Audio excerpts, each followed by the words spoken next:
अस्सलामुअलैकुम स्टूडेंट्स, हमने अपने पिछले लेक्चर्स में C2 का सिलेबस पढ़ा था। C2 हमारा स्टेट्स ऑफ मैटर के मुतल्लिक था और आप उसका टेस्ट अटैम्प्ट कर चुके हैं। हम लोग आज उसके टेस्ट की डिस्कशन करने जा रहे हैं अपने इस लेक्चर में।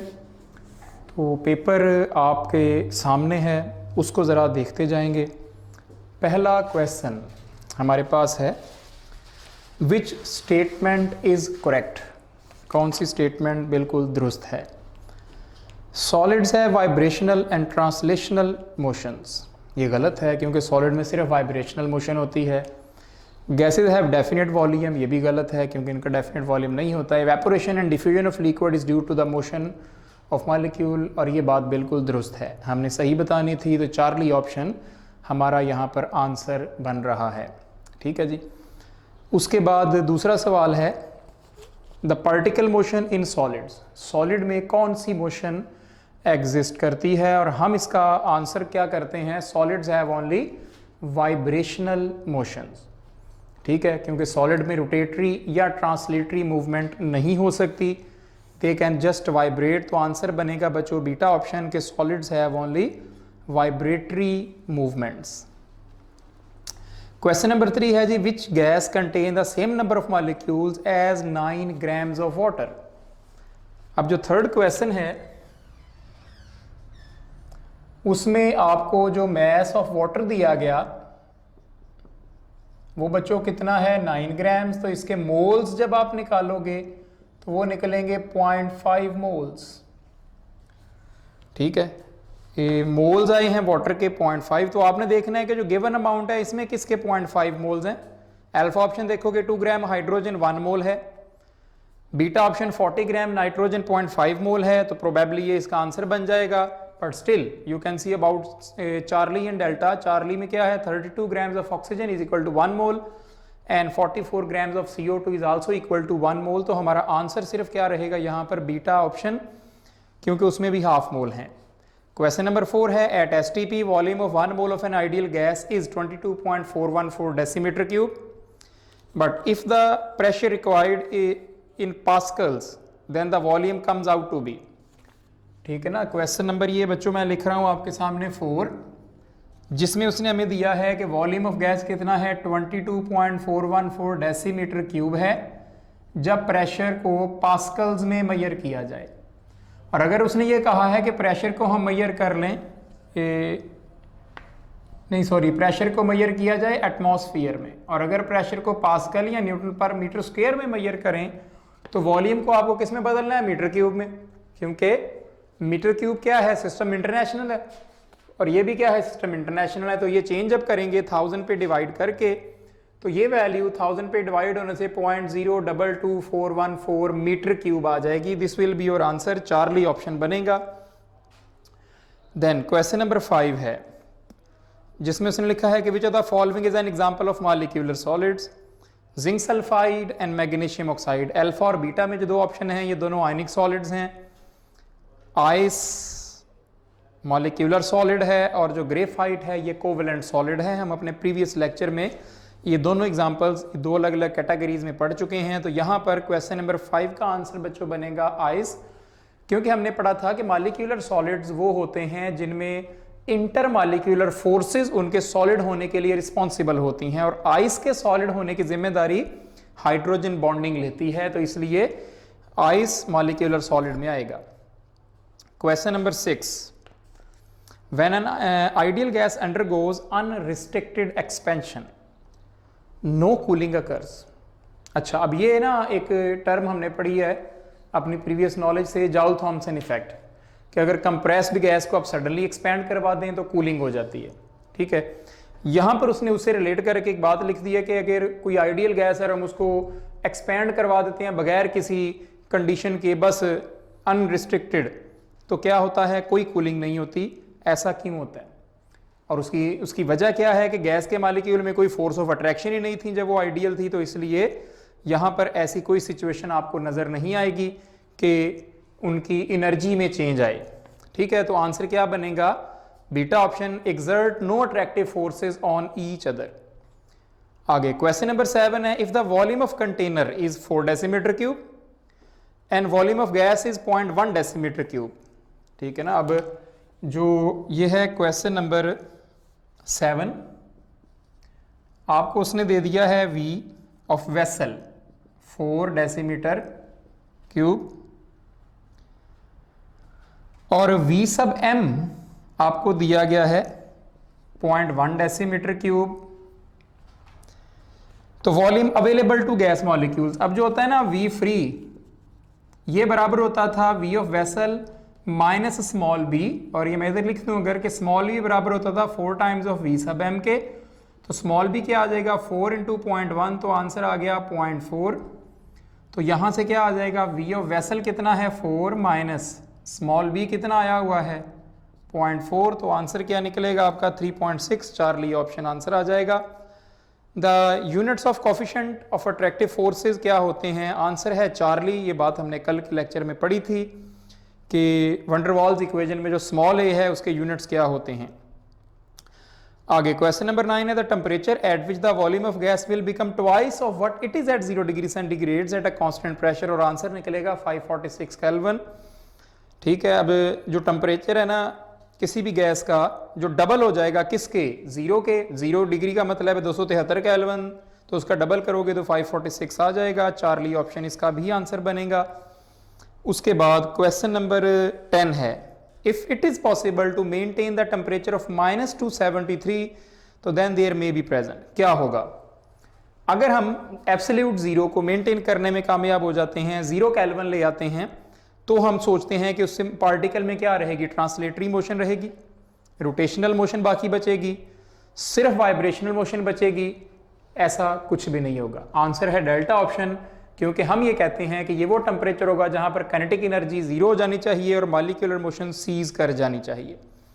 ठीक है बच्चों। क्वेश्चन नंबर 11 आ रहा है जिसमें उसने कहा है कि अगर टेम्परेचर ऑफ अ गैस को इंक्रीज कर दें 300 to 750, what will be the change in volume, अगर उसका इनिशियल वॉल्यूम 4 हो। अब इसमें आपने ना V1 over T1 is equal to V2 over T2 ये वाला फॉर्मूला लगना है। V1 है 4 और T1 है 300, V2 आपने करना है फाइंड आउट, और ये वैल्यू आपको दी गई है 750। इसको जब रीअरेंज करोगे ये इधर आके मल्टीप्लाई हो जाएगा, तो V2 आएगा 4 मल्टीप्लाई बाय 750 ओवर 300, तो आंसर निकलेगा 10 डेसीमीटर क्यूब। ठीक है बच्चों, ये आपका आंसर बना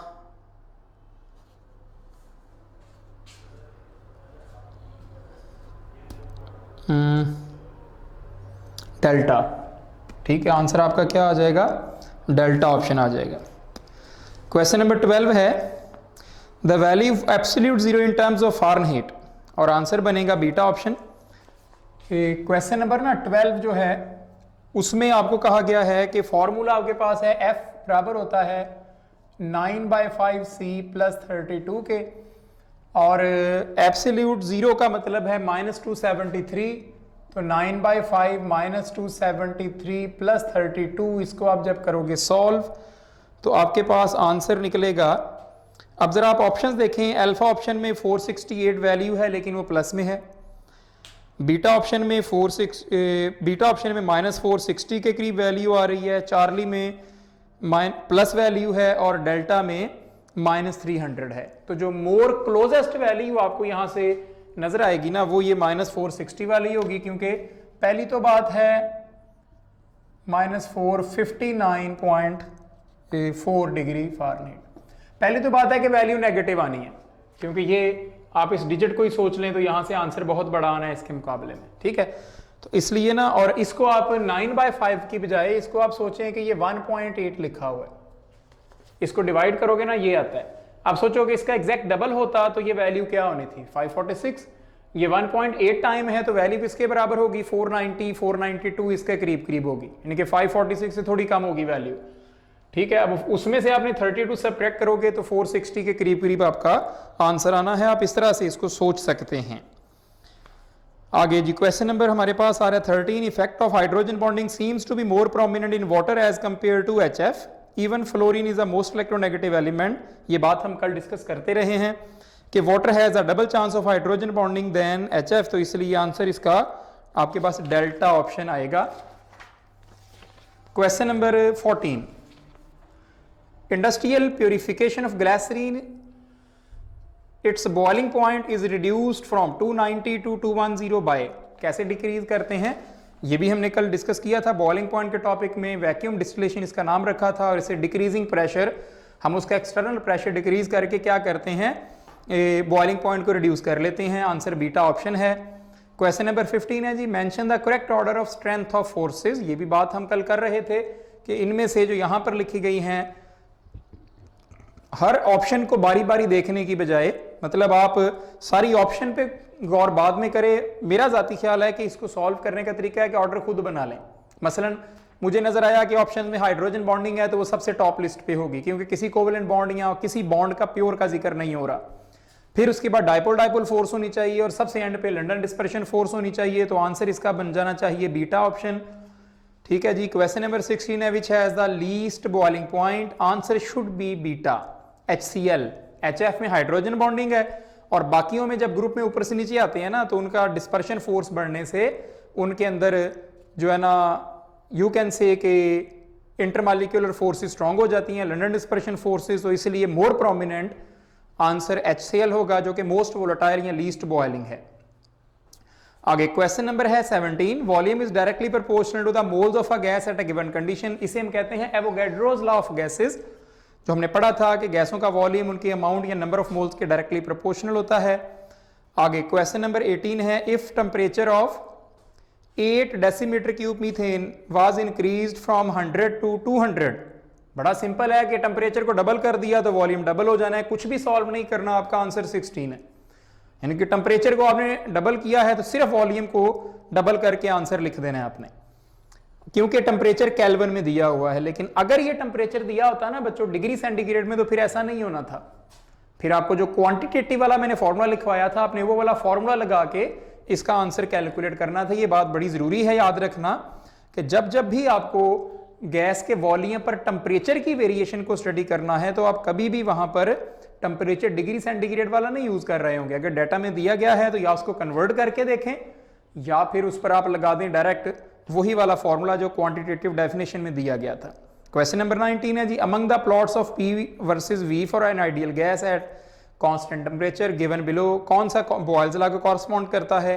ये बात हमने लेक्चर में की थी कि यहां पर अब देखोगे तो उसने जो है ना एक्स एक्सिस और वाई एक्सिस के पैरामीटर नहीं बदले तीन ऑप्शंस में, लेकिन सिर्फ क्या बदला है, उसने ग्राफ की शेप बदली है। तो हमारा आंसर बीटा है, जो आइसोथर्म को शो कर रहा है।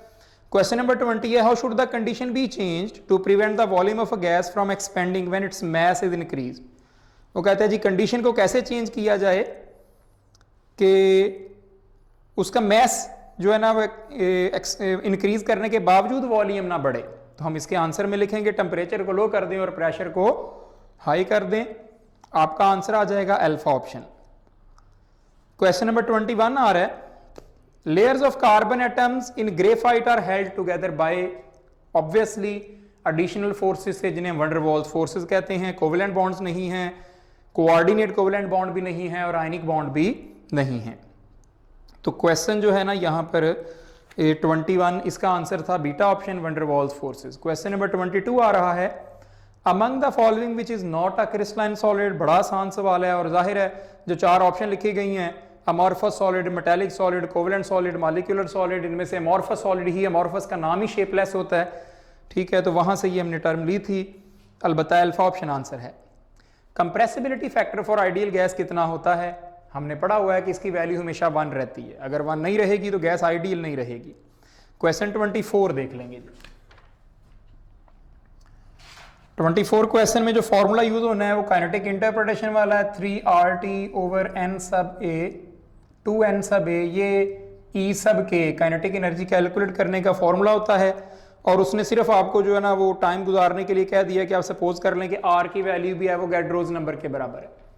इसका मतलब है ये दोनों तो आपने कैंसिल कर लेने हैं, कीमतें रख के सॉल्व करते रहने की जरूरत नहीं है। सिर्फ टेम्परेचर की वैल्यू रखोगे 3, और टेम्परेचर आपको दिया गया है 8, केल्विन में टेम्परेचर रखना है /2।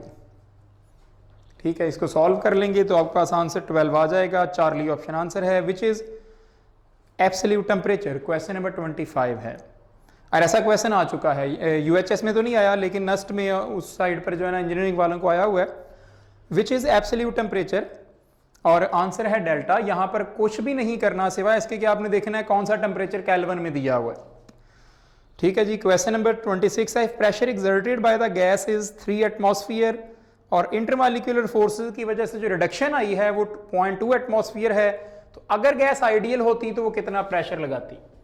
अब इसमें जो है ना ये है बच्चों क्वेश्चन नंबर 26, इसमें जो P आइडियल होता है ना वो बराबर होता है P प्लस P डैश के।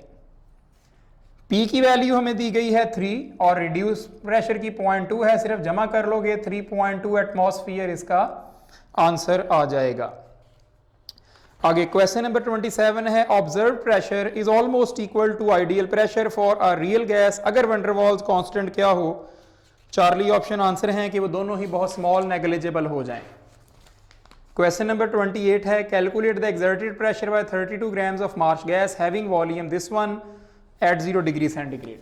अब इस क्वेश्चन में 28 क्वेश्चन जो है कौन सी आपने फॉर्मूला यूज करना है, PV is equal to NRT। आपने प्रेशर कैलकुलेट करना है तो NRT ओवर V आ जाएगा। N यहाँ पर 2 हैं, R 0.0821 है, और टेम्परेचर 0 का मतलब है 273 केल्विन, और यहाँ पर आ जाएगा 0.546। क्यों?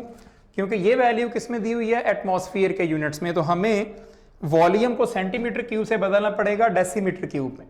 तो जब ये वैल्यूज रखोगे, अब आपको सोचते रहेंगे कि ये तो बड़ी फ्रैक्शन वाली वैल्यूज आ गई हैं, लेकिन ऑप्शंस पे गौर करें, आपकी ये कन्फ्यूजन खत्म हो जाएगी। पहली ऑप्शन है 0.8, दूसरी ऑप्शन है 0.08, तीसरी ऑप्शन है 0.146, और चौथी ऑप्शन क्या है 82। अब सिंपल सी बात है कि जब आप 273 का डबल करोगे तो ये 546 पे वैल्यू जाएगी। अब 546 को इस रकम से मल्टीप्लाई करोगे तो रकम छोटी तो होगी, लेकिन इतनी छोटी तो नहीं होगी कि 0.0 में वैल्यू चली जाए। और फिर ये वाली वैल्यू जो है ये फ्रैक्शन में है, इस पर डिवाइड करने से रकम ने डिजिट ने बड़ा हो जाना है, तो इसलिए ये जो रेशो है इसका आंसर पॉइंट्स में नहीं हो सकता, 80s 90s इसी तरह ही होना है, तो आंसर डेल्टा ही बचेगा। ठीक है, तो इसलिए इसमें कैलकुलेटर से एग्जैक्ट सॉल्व करके आपको न्यूमेरिकल वैल्यू नहीं चाहिए, सिर्फ ऑप्शंस देखें, उसने सिर्फ ये फ्रैक्शनल वैल्यूज दी हैं, ये सोचने के लिए कि आप टाइम स्पेंड करें अपना, जैसे मैंने किया फॉर्मूले में कीमतें रख के। क्वेश्चन नंबर 29 है, the relationship between pressure and volume at the same temperature is called isotherm. Boyle's law है कि इस तरह के रिलेशन को हम क्या कहते रहे हैं, आइसोथर्म के नाम से हम इसको लिखते रहे हैं। ठीक है बच्चों, यहाँ पर ऑप्शन आइसोबार, आइसोटोन्स, आइसोमर्स, ये सारी इररेलेवेंट टर्म्स हैं। आगे question number 30, in the following diagram, एक डायग्राम दी गई है जिसमें एक्स एक्सिस पर क्या है टेम्परेचर और वाई एक्सिस पर है वेपर प्रेशर। क्वेश्चन 30 है जो आप के सामने डायग्राम आपको इस तरह की नज़र आ रही है, इस तरह की 4 कर्व्स उसमें मौजूद हैं। ये लाइन एटमॉस्फेरिक प्रेशर को शो कर रही है, और क्वेश्चन क्या है इसमें से, वो कहता है which curve represents the lowest boiling point liquid, और वो कौन होगी जिसका वेपर प्रेशर सबसे ज्यादा होगा और वो सबसे अर्ली 760 को मीट कर रहा होगा, और वो बिल्कुल पहली कर्व है जिसको यहाँ पर ए के नाम से डेजिग्नेट किया गया है। एग्जामिनर इसकी जगह पर आपको लिक्विड्स लिख के भी दे सकता है, मतलब नाम लिख दे कि ये ईथर है, ये वाटर है, या ग्लिसरॉल है, या क्या है। ठीक है जी, तो अलबत्ता यहाँ पर ऑप्शन अल्फा ऑप्शन इसका आंसर है। Question number 31, which of the following has maximum boiling point, और वो इनमें से ग्लिसरॉल होगा। ये भी इसी ग्राफ से निकाली हुई बात है, लेकिन ये बुक की लाइन है कि जो ग्राफ है उसमें से हमें शो होता है कि जी ग्लिसरॉल जो है उसमें चूंकि 3 OH ग्रुप हैं, हाइड्रोजन बॉन्डिंग एक्सटेंसिव है, तो इसलिए वहाँ पर हम इसको हाईएस्ट बॉइलिंग मानते हैं। Vapour pressure is not affected by, vapour pressure पर कौन सी चीज़ असरअंदाज नहीं होती, अमाउंट ऑफ लिक्विड या कह लें सरफेस एरिया। हम कल ये बात कर रहे थे कि इवेपोरेशन सरफेस एरिया पे डिपेंडेंट है, लेकिन वेपर प्रेशर सरफेस एरिया पे भी डिपेंड नहीं है, और अमाउंट ऑफ लिक्विड के साथ भी उसका कोई ताल्लुक नहीं होता, नेचर ऑफ लिक्विड के साथ होगा। ये था 32 क्वेश्चन। 33rd क्वेश्चन में भी एक ग्राफ दिया गया है, और उसने लिखा है कि on the basis of vapour pressure temperature diagram given below which is incorrect, और वो इनकरेक्ट कौन सी है इन लाइनों में से ई। क्यों भला? क्योंकि हमने कल कहा था कि टेम्परेचर के बढ़ाने से वेपर प्रेशर ने बढ़ते ही जाना है, और यहां पर क्या हो रहा है, ई में वेपर प्रेशर कम होता जा रहा है। आगे क्वेश्चन नंबर 34 है, जो हम शायद कल के लेक्चर में डिस्कस भी कर चुके हैं या प्रीवियस किसी लेक्चर में। यूएचएस का क्वेश्चन था, consider the order of boiling point of the given liquid. सबसे हाई होगा वाटर, उसके बाद HF, उससे कम हो गया अमोनिया, और सबसे कम किसका होगा, HCl का। तो इस ऑर्डर के मुताबिक आंसर क्या बन जाएगा, चार्ली ऑप्शन।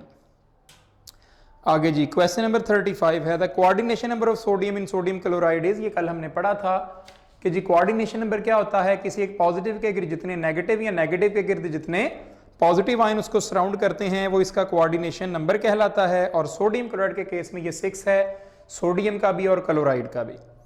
ठीक है, क्वेश्चन नंबर है 36, a solid melt slightly above 273 kelvin and is a poor conductor of heat and electricity, may be soluble in polar और नॉन पोलर सॉल्वेंट। तो ये किससे बिलोंग करेगा, ऑब्वियसली ये सारी प्रॉपर्टीज मॉलिक्यूलर सॉलिड के लिए हैं। ठीक है जी, तो यहां पर आंसर बनेगा बीटा ऑप्शन। आगे क्वेश्चन नंबर है 37, for an ideal gas the plot of PV over RT versus P, जो कि हमने आइडियल के लिए बनाया था, is a straight line parallel to pressure axis, but for an ideal gas it is non-ideal gas, it is no more straight line। ठीक है ना, आइडियल गैस के लिए स्ट्रेट लाइन नहीं है तो कैसा होगा फिर ये। हम कहते हैं कि जो स्ट्रेट लाइन है ये पैरेलल, ऑप्शन है कि straight line parallel to pressure axis हो सकती है, या straight line starting from origin भी हो सकती है, straight line parallel to Y axis हो सकती है। चार्ली ऑप्शन में लिखा गया है कि ये कोई वेरिएबल लाइन है डेविएटिंग द आइडियल लाइन। मतलब कोई लाइन कभी वो एक जिगजैग पैटर्न वाली हो सकती है कि जैसे कार्बन डाइऑक्साइड के केस में था, पहले नीचे गई फिर ऊपर चली गई। नाइट्रोजन के केस में भी ऐसा ही था, या हाइड्रोजन हीलियम में स्ट्रेट लाइन तो थी लेकिन वो उसके ऊपर ऊपर पाथ पे नहीं चलती थी, वो उससे ऊपर चली जाती थी। तो इस तरह से वेरिएबल किस्म की हमें लाइनें मिलना शुरू हो जाएंगी, तो हम कहेंगे कि ये क्या हो गया है, गैस नॉन आइडियल हो चुकी है। क्वेश्चन 38 है जी, which of the following element in its crystalline form will have the lowest enthalpy change of vaporization। हाँ जी, किसकी लोएस्ट होगी, और वो इनमें से है बच्चों आर्गॉन, क्योंकि इसका साइज सबसे छोटा होगा। फास्फोरस और सिलिकॉन रूम टेम्परेचर पर गैसियस स्टेट में सॉलिड स्टेट में एग्जिस्ट करते हैं और इनके मेल्टिंग पॉइंट हाई होते हैं। बचता है आर्गॉन और क्लोरीन। क्लोरीन डाइएटॉमिक मॉलिक्यूल है जबकि आर्गॉन मोनोटॉमिक मॉलिक्यूल है, तो हमारा आंसर यहाँ पर अल्फा ऑप्शन बनेगा, आर्गॉन। क्वेश्चन नंबर 39 है, which statement applies to both ideal and real gases. कौन सी स्टेटमेंट यहां पर ऐसी है जो दोनों के लिए दुरुस्त है, और वो इनमें से molecules between the collisions are elastic, molecules attract each other, molecules have zero size. लेकिन जो बीटा ऑप्शन है कांस्टेंट रैंडम मोशन में होते हैं, ये बात दोनों के लिए दुरुस्त मानी जाएगी एग्जैक्टली, मतलब 100%। तो इसलिए हमारा आंसर मोर अप्रोप्रिएट यहां पर बीटा बनेगा। क्वेश्चन नंबर 40 पे आ जाएंगे, under what conditions of temperature and pressure will the real gas behave most like an ideal gas. हाँ जी, वो कौन सी कंडीशन होगी जिस कंडीशन पे जो रियल गैस है वो आइडियल गैस की तरह बिहेव करेगी। टेम्परेचर होगा हाई और प्रेशर होना चाहिए लो। Answer should be delta option. आगे जी क्वेश्चन नंबर 41 है, which gas is likely to deviate most from the ideal behaviour. ये भी हमने लेक्चर में डिस्कस किया था कि ये पास्ट पेपर में ऐसा क्वेश्चन आ चुका है। जरूरी नहीं कि ऑप्शन ऐसे ही हो या यही हो एग्जैक्टली, इस कैटेगरी के क्वेश्चन आपको मिलेंगे पास्ट में।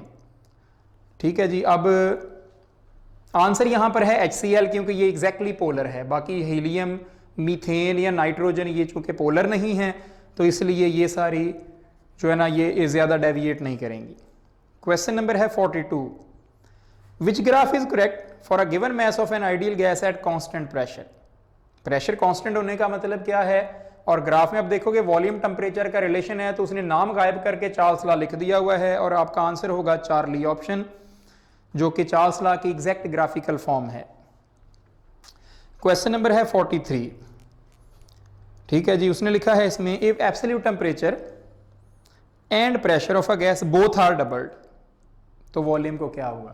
ये एक्सरसाइज का क्वेश्चन है, लेकिन अहम सवाल है, ये आ सकता है यूनिवर्सिटी में।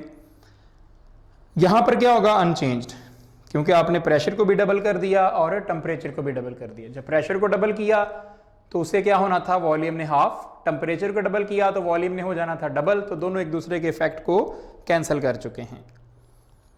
ठीक है जी। उसके बाद 45th है, number of sodium chloride NaCl present per unit cell. एक यूनिट सेल में कितने होते हैं, 4 सोडियम और 4 क्लोराइड, तो टोटल भी 4 ही होंगे। अगर आइंस पूछे होते तो 8 हो जाते, 4 सोडियम आयन और 4 क्लोराइड आयन, लेकिन उसने नंबर ऑफ NaCl यूनिट्स पूछे हैं तो वो 4 ही गिने जाएंगे। ठीक है जी। क्वेश्चन नंबर है next 46, hydrocarbons are not soluble in water at all. क्यों नहीं है, ये हमने कल बात की थी और ये क्वेश्चन कल डिस्कस किया भी था हमने कि हाइड्रोकार्बन्स क्या होते हैं, नॉन पोलर हैं, जबकि वाटर क्या है, वो पोलर है। और ऐसे ही ऑप्शन है, पहले में लिखा है कि हाइड्रोकार्बन्स आर ऑर्गेनिक कंपाउंड, जबकि वाटर इनऑर्गेनिक है, ये कोई जवाज नहीं है। फिर है कि hydrocarbons have greater number of atoms but water has only 3 atoms, ये भी कोई सच ऑथेंटिक नहीं बनता जवाब। ठीक है। फिर चार्ली ऑप्शन है कि hydrocarbons are non polar, water is polar, ये बहुत अप्रोप्रिएट वैल्यू है।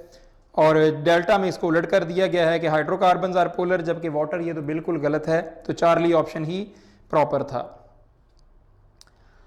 Question number 47, single formula unit of NaCl has physical state. जो NaCl है ये इसकी एग्जिस्टेंस सिर्फ एक फॉर्म में हो सकती है, और वो फॉर्म कौन सी है, वेपर स्टेट। वहां पर भी रेयर चांस होते हैं कि ऐसे कुछ यूनिट्स हमें मिल जाएं, अदरवाइज NaCl अकेले की कोई एग्जिस्टेंस उसकी सॉलिड फॉर्म में, नेचुरल स्टेट में नहीं होती है। इसका फॉर्मूला यूनिट लिखा जाता है सिंपलेस्ट रेशियोज लेके, क्योंकि आयनिक कंपाउंड के मॉलिक्यूल्स नहीं होते। आपने ये बात बड़े वाज़ेह तौर पर और कई दफ़ा कई जगह पर पढ़ी है। Question number 48, ionic solids do not conduct electricity in the solid state because. Solid state में क्या होता है, आयनिक सॉलिड में हम कल बात कर रहे थे लेक्चर में कि सॉलिड स्टेट में आयनिक सॉलिड कभी भी कंडक्टर नहीं होते, क्योंकि उनमें ना तो फ्री इलेक्ट्रॉन अवेलेबल होते हैं और ना ही उनके आयंस माइग्रेट कर सकते हैं। लेकिन आप उनको मेल्ट कर दें या उनका एक्वस सोल्यूशन बना लें तो दोनों हालतों में आयंस के अंदर माइग्रेशन शुरू हो जाती है। They can translate from one place to the other place, तो इसलिए जो है ना वहां पर ये मुमकिन होगा। तो यहां आंसर बनेगा अल्फा ऑप्शन के ion do not have translatory motion. Question number 49 जी, the state of hybridisation of carbon in graphite and diamond are respectively. ये कल बताया था शायद लेक्चर में मैंने, और ये भी कहा होगा कि ये हमने केमिकल बॉन्डिंग में जाके दोबारा से पढ़ना होता है। अलबत्ता ग्रेफाइट में कार्बन sp2 हाइब्रिड होता है और डायमंड में कार्बन sp3 हाइब्रिड होता है। क्वेश्चन नंबर बच्चों 50, absolute zero is equal to, alpha option है -273.16 डिग्री सेंटीग्रेड, ये बिल्कुल दुरुस्त है, इसी को एब्सोल्यूट जीरो कहा जाता है। बीटा ऑप्शन है -459, ये भी दुरुस्त है। ये आज ही हमने यहाँ पर कहीं सॉल्व किया है, ये कि जो -273 है उसको फारेनहीट में क्या लिखेंगे। ठीक है। और चार्ली ऑप्शन है 0 केल्विन, ये भी ठीक है। तो डेल्टा में क्या लिखा गया है, ऑल ऑफ दीज, तो आंसर क्या लगाएंगे इसका, डेल्टा ऑप्शन। अब ये क्वेश्चन भी पास्ट पेपर में है और ये मेजॉरिटी ऑफ स्टूडेंट्स गलत करते हैं। ठीक है। पास्ट में ये उस नम्स में था, लेकिन ये क्वेश्चन गलत कैसे करते हैं। आपने देखा 0 केल्विन, जिसके माइंड में ये बात है वो फटाफट इसको क्लिक कर दिया, या अल्फा ऑप्शन देखा तो उसको क्लिक कर दिया, क्योंकि हमारे माइंड में ये बात रहती ही नहीं है कि कन्वर्जन का क्या है। कन्वर्जन जो है हम उसको केल्विन में भी, मतलब केल्विन से फारेनहीट में या किसी भी डिग्री में, किसी भी स्केल में लिख सकते हैं। ठीक है। उसकी वैल्यू देखनी जरूरी है कि कितनी वैल्यू होनी चाहिए। अलबत्ता यहां आंसर बच्चों डेल्टा है। Question 51, if the absolute temperature of a gas is doubled and pressure is reduced to 1/2, तो न्यू वॉल्यूम क्या हो जाएगा, 4 टाइम्स बढ़ जाएगा। ऐसा क्वेश्चन थोड़ी देर पहले भी हमने डिस्कस किया है, स्टेटमेंट का फर्क था, लेकिन ये क्वेश्चन आ चुका है एग्जाम में। Question number 52, expression for the root mean square velocities, इसका आंसर है ऑल ऑफ दीज। अगर इसकी डेरिवेशन हमने की होती तो हम इसको प्रॉपर तरीके से डील कर पाते। ये है 52nd क्वेश्चन। ठीक है। और इसमें ना आप लोगों ने ये करना होता है, PV बराबर आता है 1/3 mnc² बार। ये थी आपके पास काइनेटिक इक्वेशन, जो काइनेटिक मॉलिक्यूलर थ्योरी से आप डिराइव करते थे। अगर आप n जो है ना, इसको n सब a ले लें, एवोगाड्रोस नंबर ले लें, तो ये बनता था 1/3 m n सब a c स्क्वायर बार, और इन दोनों का जो मल्टीपल था 1/3 इसको कैपिटल M कह देते थे, c स्क्वायर बार।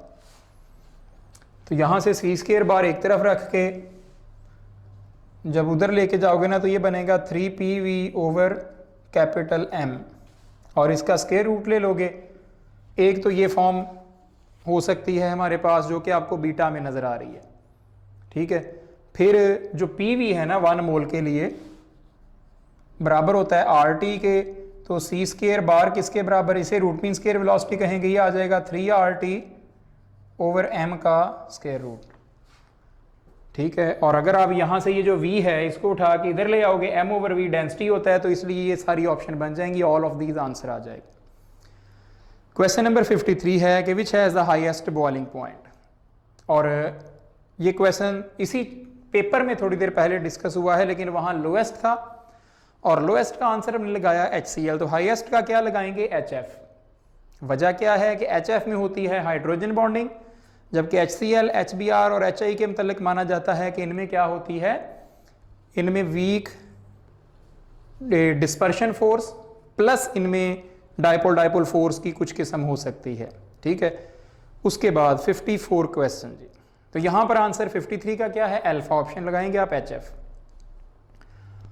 54 क्वेश्चन है which has a layer type structure, और ये हम कल पढ़ रहे थे कि ग्रेफाइट, कैडमियम आयोडाइड और बोरॉन नाइट्राइड, यहाँ पर वही एग्जैक्ट 3 एग्जांपल्स लिखी गई हैं।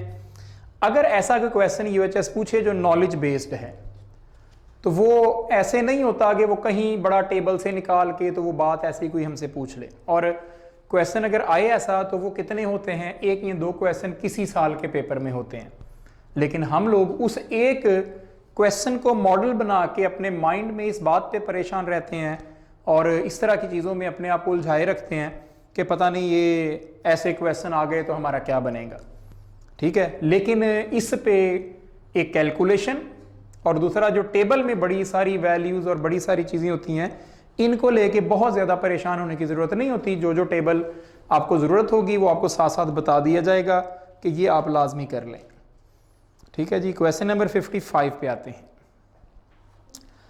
A solid has sharp melting point slightly greater than room temperature, मतलब थोड़ा सा उसका हाई है रूम टेम्परेचर से, and is insulator, it's crystal classification. ऐसी स्टेटमेंट थोड़ी देर पहले भी थी, मतलब उसमें लिटिल बिट वेरिएशन थी, तो आंसर सेम है, ये भी मॉलिक्यूलर सॉलिड की ही प्रॉपर्टीज लिखी गई हैं, ठीक है जी। आगे बढ़ते हैं 56 क्वेश्चन पे, और इसमें कहा गया है जी carbon carbon bond angle in graphite is. अब चूंकि ग्रेफाइट में हमने कहा है कि हाइब्रिडेशन क्या होती है sp2, तो ऑब्वियसली फिर उसमें बॉन्ड एंगल कितना बनेगा, 120 डिग्रीज का बनेगा।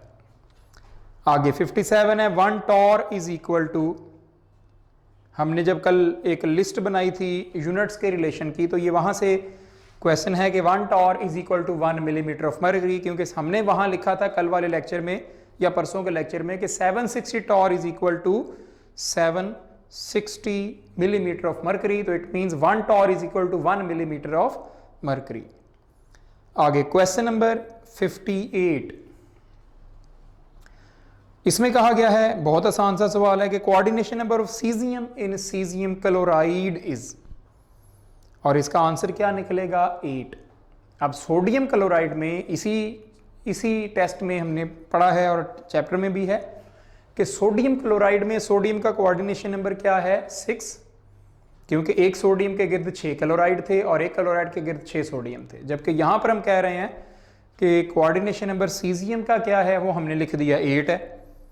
फर्क क्या पड़ा, क्यों 8 लिखा गया, क्योंकि सीजियम का साइज बढ़ जाता है, उसी ग्रुप का मेंबर है ये, पहले ग्रुप का, तो इसके गिर्द ज्यादा क्लोराइड सराउंड कर पाते हैं, एक बात। दूसरी बात कि बच्चे यहां पर भी जब हम क्लास में होते हैं तो एक बड़ा क्वेश्चन उनके माइंड में चलता है और वो बार बार ये बात जो है ना वो उनको पिंच कर रही होती है कि हम किस किस का कोऑर्डिनेशन नंबर याद करेंगे। तो आपको टोटल 2 एग्जांपल्स बताई गई हैं जो इस टेस्ट में भी हैं, जो आपको स्टार्स वाली बुक में भी मिलेंगी, और जो आपको अगर कहीं एग्जाम में मिलती हैं तो ये 2 ही मिलेंगी, ठीक है ना, क्योंकि ये 2 ही ज्यादा से ज्यादा सिलेबस में सर्कुलेट करती हैं। तो इसलिए बहुत ज़्यादा आपको अपने इस लिहाज से ना ये रटा लगाने के लिहाज से स्पेक्ट्रम को ब्रॉड करने की ज़रूरत नहीं है कि आप कोई इंटरनेट उठाएं या बुक उठाएं और उसमें कोई टेबल शेबल निकालें जिसमें कोई 50 के मेटल्स के कोऑर्डिनेशन नंबर लिखे हों और आप उनको याद करते रहें। ठीक है, कोई उसकी को ख़ास ज़रूरत नहीं है। Question number 59, second last question है आज के इस टेस्ट का, और इसमें क्या कहा गया है हमें कि among the following which are crystalline solids. पहली ऑप्शन आपके पास है ग्लास, जो कि ऑब्वियसली अमॉर्फस सॉलिड है, super cooled liquid, pseudo solid, ये टर्म्स इसके लिए हम यूज करते हैं। दूसरे नंबर पर सोडियम क्लोराइड, जो कि प्योर एग्जैक्टली क्रिस्टलाइन सॉलिड है। सैंड श्योरिटी नहीं होती, मतलब उसकी क्रिस्टलाइन फॉर्म्स होती हैं लेकिन अमॉर्फस भी जो है ना ये हो सकती है, तो इसलिए इसके मुतल्लिक और प्योर फॉर्म भी नहीं होती। तो अगर तो उसने कोई इसकी एग्जैक्ट क्रिस्टलाइन फॉर्म्स, क्वार्ट्ज, इस तरह का नाम लिया होता तो फिर हम इसको मानते, लेकिन इवन ग्लास में भी तो मेजर पोर्शन सैंड का होता है, तो ये हम डाउट में रखेंगे। और सुक्रोज जो है ये एग्जैक्टली है। अच्छा, अब मैंने कहा कि दूसरे और चौथे नंबर वाली जो है ये तो श्योर है कि ये तो क्रिस्टलाइन है। सैंड पे थोड़ा डाउट में हम गुजरे थे कि पता नहीं है कि नहीं, और ग्लास के मुतल्लिक हम श्योर थे कि ये नहीं है। मतलब सैंड में वैरायटी मैंने कहा कि हो सकती है। अब ज़रा ऑप्शंस देखें, आपको एक ही ऑप्शन चार्ली में नज़र आ रही है जहां पर 2 और 4 की ऑप्शन है, 3 का कहीं पर जिक्र ही नहीं है चारों ऑप्शन में। पहली में ऑप्शन में क्या है, अल्फा ऑप्शन में 1, बीटा ऑप्शन में 2, डेल्टा ऑप्शन में 4 और चार्ली ऑप्शन में 1 और 4। तो there is no confusion about answer. आगे जी, लास्ट क्वेश्चन है, the units of van der Waals constant small b क्या होते हैं? डेसीमीटर क्यूब पर मोल। और कल ये बात हुई भी थी, अगर इसी सवाल को एग्जामिनर थोड़ा सा मॉडिफाई करता और वो कहता है कि SI यूनिट्स, तो आपका जवाब ये नहीं होता। बेशक ये ऑप्शन में मौजूद भी होता, आपका आंसर क्या होना था, मीटर क्यूब पर मोल, जो कि इस जो क्वेश्चन आपके सामने इसके ऑप्शंस में नहीं है, ठीक है ना, लेकिन आंसर वो होना था। ठीक है बच्चों, this was about today's paper. इसे आप लोग पढ़ेंगे एंड आई होप कि आपने इसको अच्छा परफॉर्म किया होगा। आसान पेपर था। तो बच्चों नेक्स्ट लेक्चर में हम अगला यूनिट स्टार्ट करेंगे अपना। आज के लिए इतना ही। Thank you very much.